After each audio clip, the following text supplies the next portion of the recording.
know Lucy Worsley. If you're not familiar with Lucy Worsley, she is historian and she did also cover the sixth wife of King Henry VIII.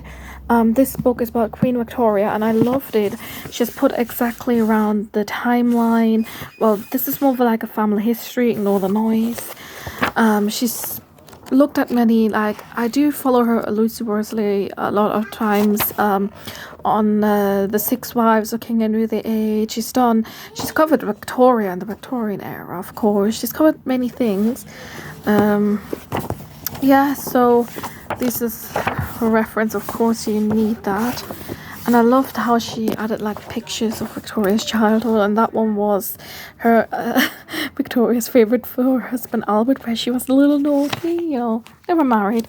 And of course, if you don't know yet by now, that Queen Victoria, her mom was German, so they kind of followed the German tradition, and the royal family today still follow the German Christmas tradition. I don't celebrate Christmas at all, but the royal family do, and the royal family don't, even though the British royal family are kind of British, but they don't follow the British Christmas tradition. They still follow Victoria's kind of German tradition.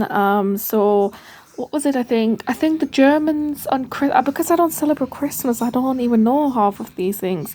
I think the Germans open their presents on Christmas Eve, but the British have like a Christmas Day. So the morning after Christmas Eve, they wake up and then open the presents. But the Germans, they open the presents at Christmas Eve, and that's exactly what the royal family are doing. The British royal family are doing. They open at Christmas Eve, like around the same time as the Germans do, because Victoria's mom was German.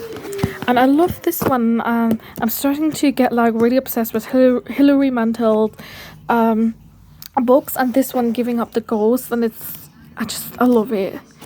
It's the best memoir I could ever read. It's very historical. If you're a big fan of either Queen Victoria or just any history, or if you're interested in Germany or German, Victoria's mom was German, like my mom, but I'm also German because I was born in Germany, then transferred to England because my father and everything there.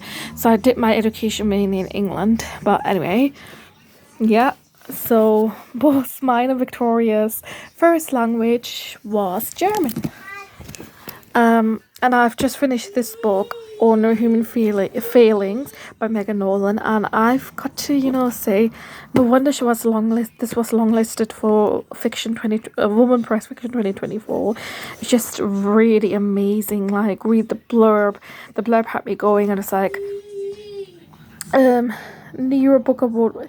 So it was longlisted for the Women's Prize Fiction 2024, and then in 2023 shortlisted for the Nero Book Award, and I'm so glad because and shortlisted for the Gordon Byrne Prize 2023, and I'm glad because I just loved it. Like, there's so much in there following Carmel's journey as a woman this is mainly set in like 1990s, and the author, I think, is like born in 1990 in Waterford, so that's where kind of she must have gotten the idea for the book.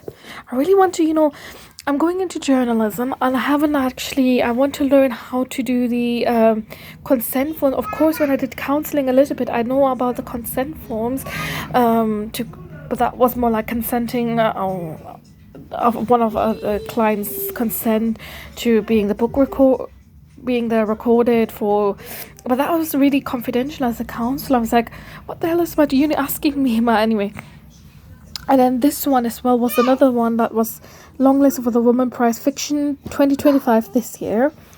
The Ministry of Time by Kalaine Bradley, and I read a little bit, and I'm hooked after chapter 1. I'm so hooked after chapter 1. I have to keep on reading this, so this is my current read.